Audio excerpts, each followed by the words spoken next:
20%. Este é o percentual de visão que Rafael perdeu por conta de uma doença nos olhos.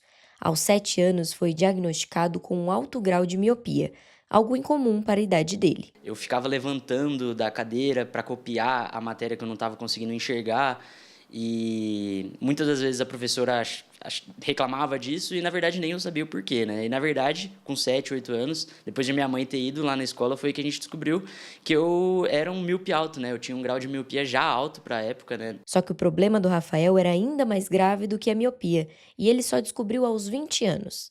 Na verdade, a dificuldade de visão era causada por outra doença, a ambliopia. A descoberta tardia atrasou alguns planos de vida, como cursar a faculdade. Tentei fazer faculdade 3 vezes, né? Agora eu tô fazendo a minha terceira graduação aí, tentativa, e na verdade estou conseguindo, até por ser um modelo EAD.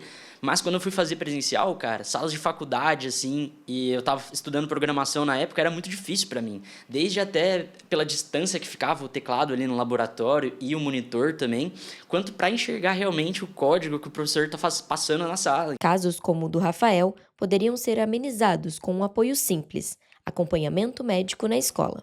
E é justamente essa a proposta de um projeto aprovado na Câmara.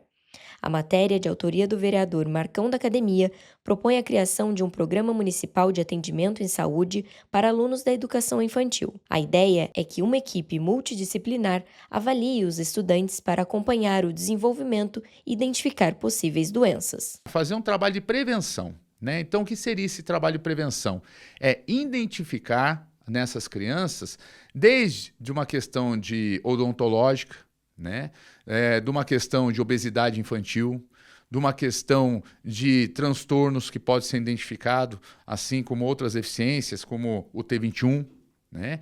E que a gente possa encaminhá-los para as unidades básicas que possam fazer a melhor avaliação ou tratar uma possível necessidade que a criança tenha na questão da saúde. De acordo com o projeto, durante as avaliações serão observados o peso e a altura das crianças, se a carteira de vacinação está atualizada, além da aplicação de testes de visão e outras doenças.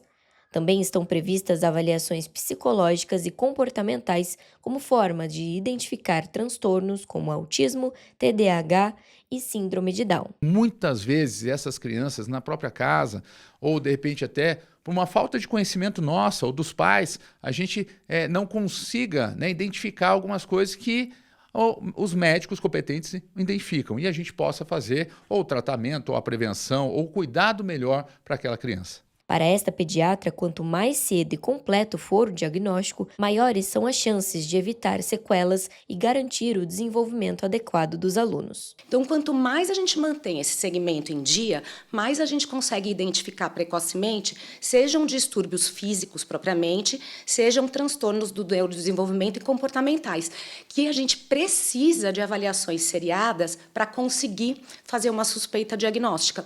Então, se a gente deixa esse acompanhamento num vácuo de muito tempo, a gente perde essa janela de oportunidades de estar detectando essas alterações precocemente e provendo o diagnóstico e as intervenções necessárias. E para que a atenção dos alunos seja completa, o projeto ainda prevê capacitar e orientar os professores quanto aos cuidados da saúde mental dos alunos.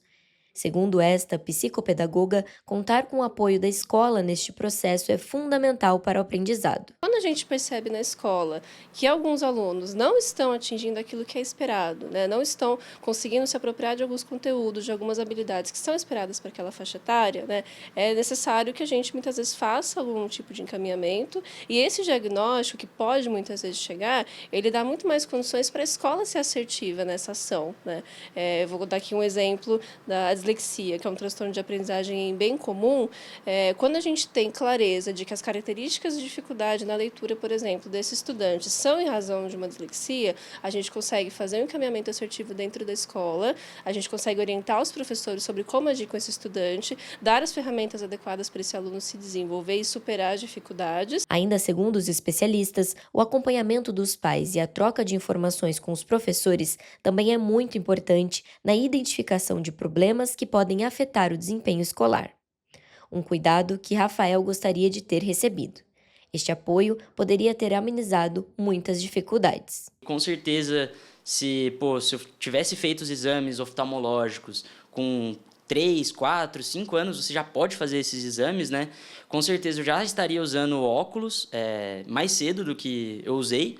E talvez a minha doença, na verdade, nem existisse, né? A formação da imagem no meu cérebro já teria sido corrigida se eu tivesse usado óculos anteriormente, saca?